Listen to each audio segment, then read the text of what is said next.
All right. Before we get into it, let me tell you, Chris, you and Leanne, your lovely bride, threw a hell of a wedding. Congratulations to you guys. Just wanted to make sure to say it on the pod as well. Oh, well, thank you so much. It's been a long time coming. It's been basically a part-time job in planning it, and Leanna did a hell of a lot more than I did. Sure. Particularly in the early going when it got down to nut cutting time. There was a lot to do, and we got it done. And I think it was a big success. Everyone seemed to have a good time. And now we're in this weird sort of like, what do we do with all of our spare time phase? Because we spent all of our spare time planning the wedding. And now we got to figure that out. But first, we got a honeymoon coming up in a couple weeks. Don't worry. Oh, yeah. It's not during the draft. I'll be back home before the draft. And bringing the projector and the clipper and the clicker of course. with us internationally to a tropical destination and just going to be grinding tape.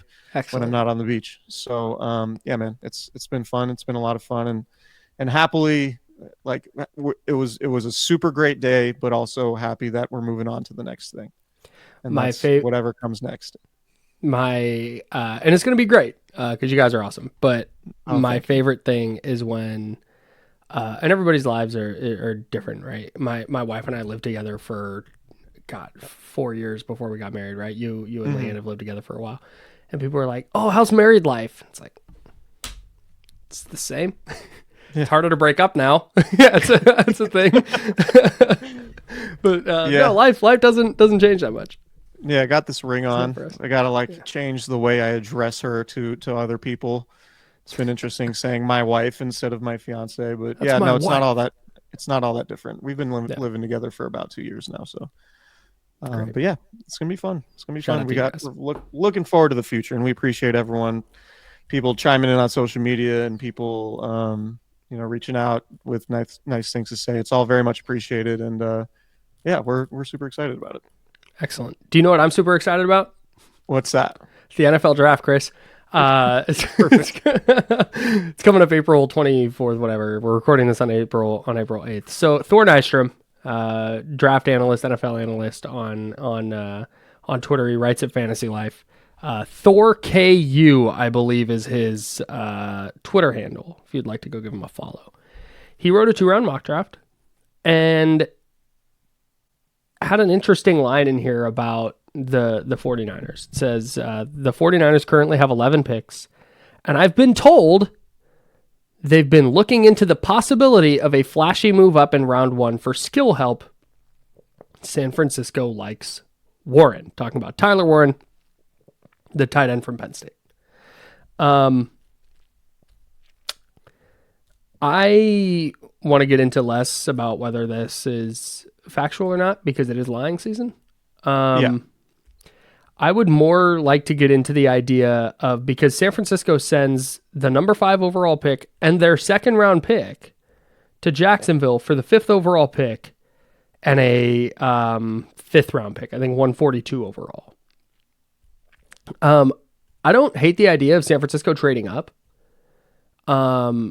But the 2 players I could see them doing that for are if Abdul Carter, the defensive end from Penn State, starts to slide, or if Mason Graham, the defensive tackle from Michigan, starts to slide. Outside of that, I don't think there's a player that they would or should be looking to trade up for, because as we've talked about, this is a quantity over quality type of draft for the 49ers. And I'm not sure I'm trading up and certainly not unloading a second round pick to go get tight end Tyler Warren. Yeah, so I think overall just the value of a tight end, as good as George Kittle is and as valuable as he is to the 49ers, he's also very unique in that he does catch passes and is a great red zone threat and is arguably the best tight end in the league when it comes to blocking in the running game. Mm-hmm. That's immeasurably valuable, right? I still don't think, if everything we know about George Kittle now, like with the benefit of hindsight, I wouldn't trade up in the same scenario in 2017 from 11 to 5 to say, okay, let's get this tight end who we think is going to be a great player for us for the foreseeable future, right? Like, as good as George Kittle is, I just don't find tight ends that valuable to move up and give up the type of resources it would take to go get one. And you even look at like Brock Bowers led tight ends in receiving last year. You know how many yards he had? When you hear a position like, oh, this guy led a position in receiving yards, you'd think, oh, this dude had like 1,600 yards. Yeah, he had just over 1,000, right? He had just under 1,200. He had 1,194 and 5 touchdowns. And Brock Bowers might end up being like a Hall of Fame player. Yeah, he's really good. But tight ends typically just don't light up the stat sheet like that in the same way. Right. So even if Tyler Warren's a great player, what's the most reasonable expectation for him coming in next year? Like, is he Sam Laporta? Is he somebody who has 60 catches and 726 yards and 7 touchdowns? And okay, Sam Laporta is a really good tight end. Might be one of the best tight ends in the league. But realistically, you're looking at like a 700 or 800 yard guy who may or may not be good at blocking in the running game. Like, what is that really that valuable to use a top 5 pick on a guy like that? Right. Now, if you wanted to make the conversation about should the Niners take Warren if he's there at 11, I'll listen. Like, I'm not against it. I'm not against it, but we just don't really see too many tight ends who are drafted super early be worth the investment that early. And if it was the back end of the first round or early in the second, then I might think differently about it. But for me, for the 49ers, given their needs along the defensive line, the offensive line, cornerback, I just, unless this dude, you're convinced like from the jump, he's going to be a 1,400 yard type player and like catch 8 touchdowns and is going to be super durable and a good blocker in the running game. I just don't find the position valuable enough to use that premium of a resource, particularly trading up to get one. Yeah, it's the trade up here that really gets me. If somebody wants to mock Tyler Warren to the Niners at 11, like, yeah, sure, man.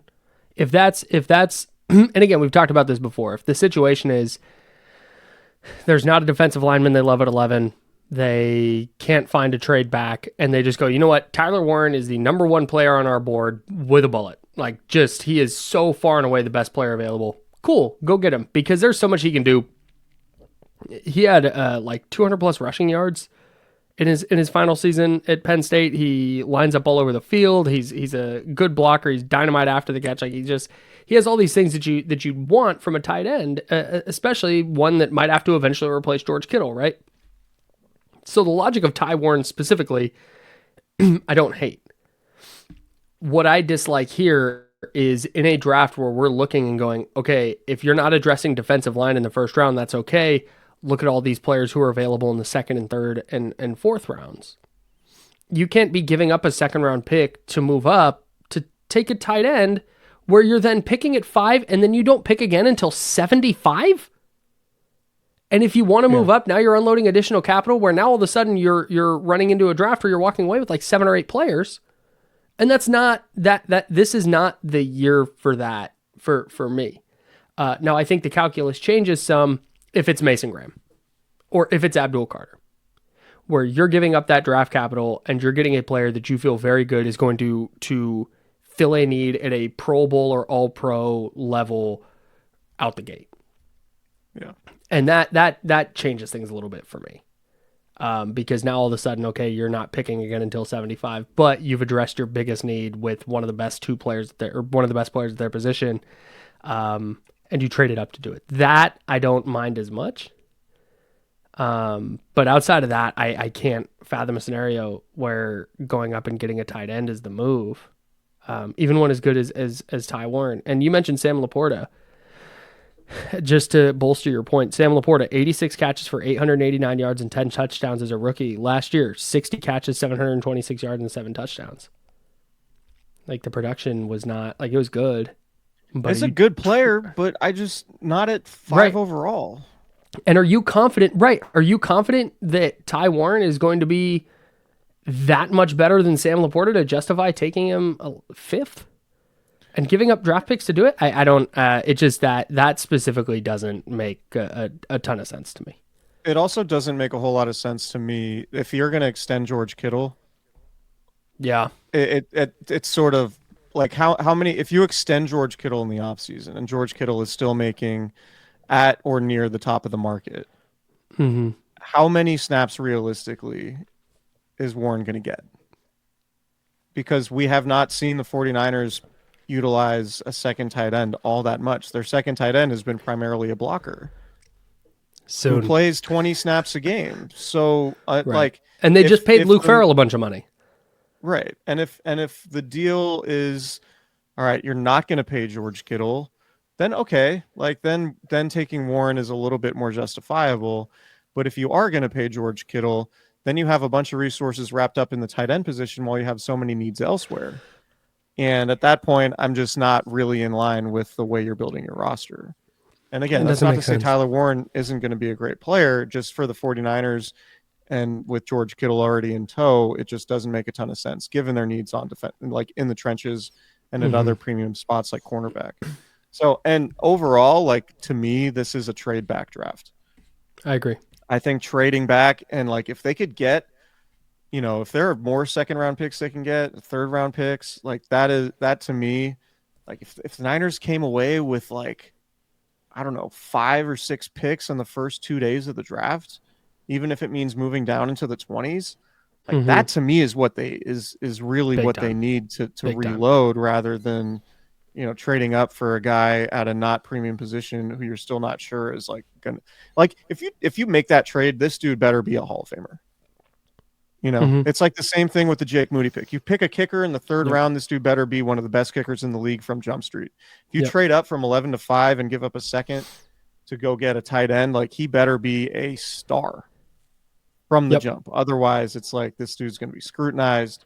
It's not going to look good if he's not just like an elite player from the jump. And at that point, you're opening yourself up to all sorts of, like the Niners are bad and this dude isn't that great. And one of these rookie defensive linemen pops who they could have had and the Niners don't make the playoffs. It's like, all right, now are we talking greasy about John Lynch in the front office next offseason? Like that's the type of decision I think this would be. The 49ers traded up for a tight end and it didn't work out. The line would be Kyle Shanahan can't control himself in drafts and they don't fill needs. They just go get offensive players because he's a one-track minded coach. All he thinks about is offense. This isn't tenable. Look at how many times he's reached for a running back and a wide receiver. Now he's done it for a tight end trying to replace George Kittle and they can't. And that would be the talking point if they did this.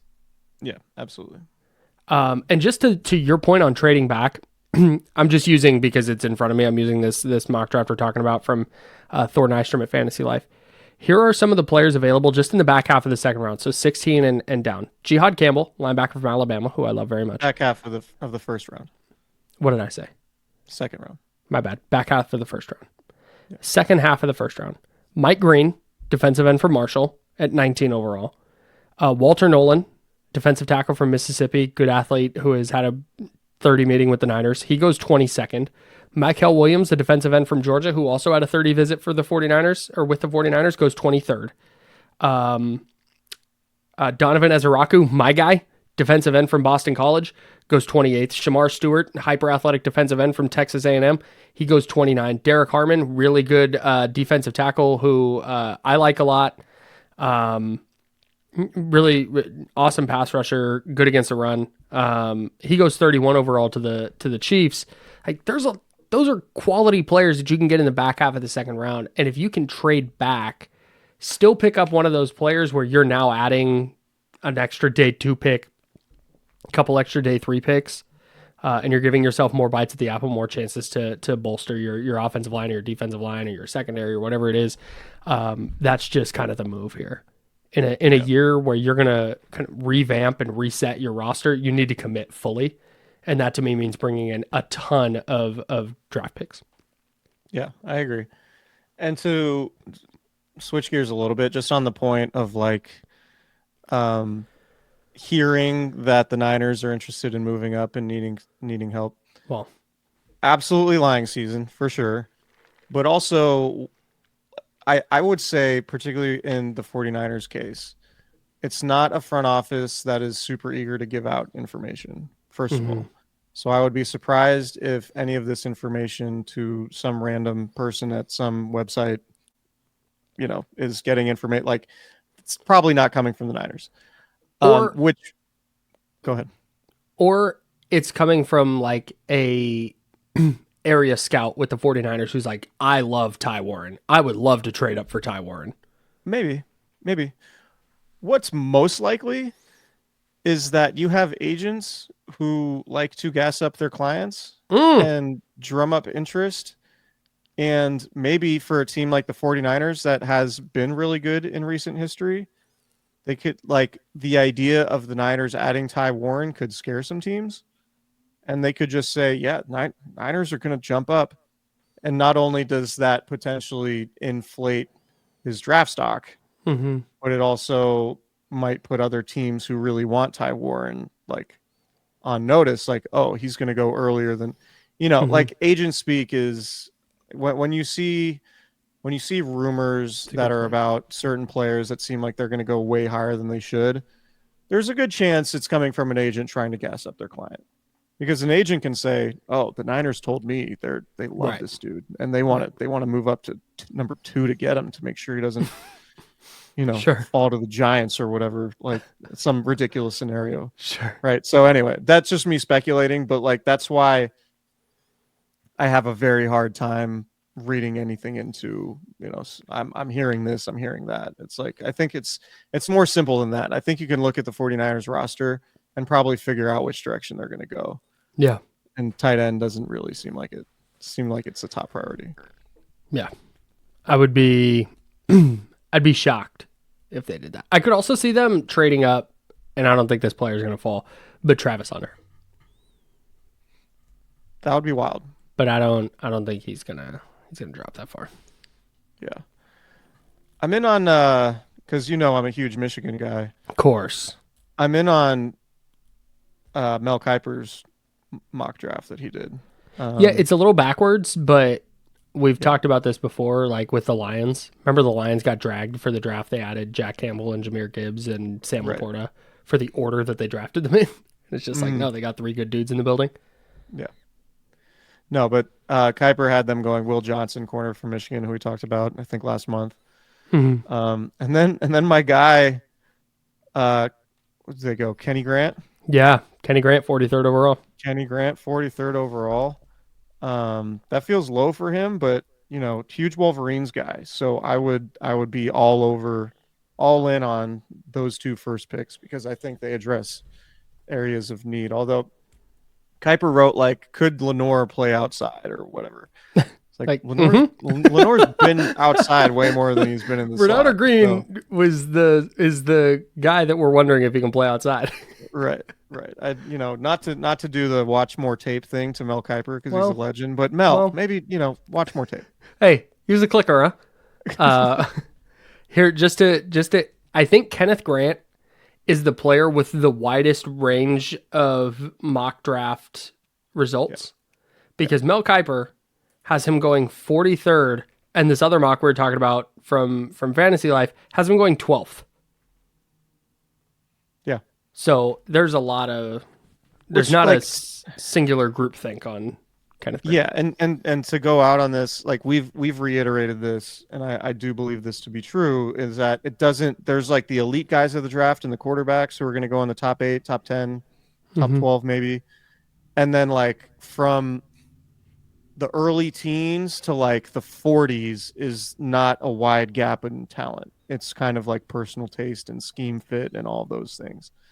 So that's why, to me, moving back is potentially the best idea because you could actually get somebody in the 30s or 40s who might produce like a top 20 player just because that group, that second tier, is lumped together so closely. Yeah. Yep.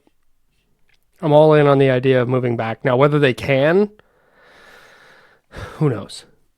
See, that's going to be... if there's not a player a team wants at 11, like the Niners can't force a trade back. It feels like a trade back would be for like Shedeur. Like if Shedeur slides and he's there at 12 and somebody's just like, all right, like Pittsburgh. Yeah. We just need to go get him. Like that would make a ton of sense. Yeah. If he does slide, unless he goes, a lot of people think he's going to go way early. I don't know, but Shador, Ashton Genty, like kind of those like. I mean, maybe even Ty Warren if there's like a playoff team who's like we're a really good tight end away from like making another run. Like Ty, I think those sort of like non-premium position players, aside from a quarterback and the non-premium position players, might actually be worth trading up for those teams.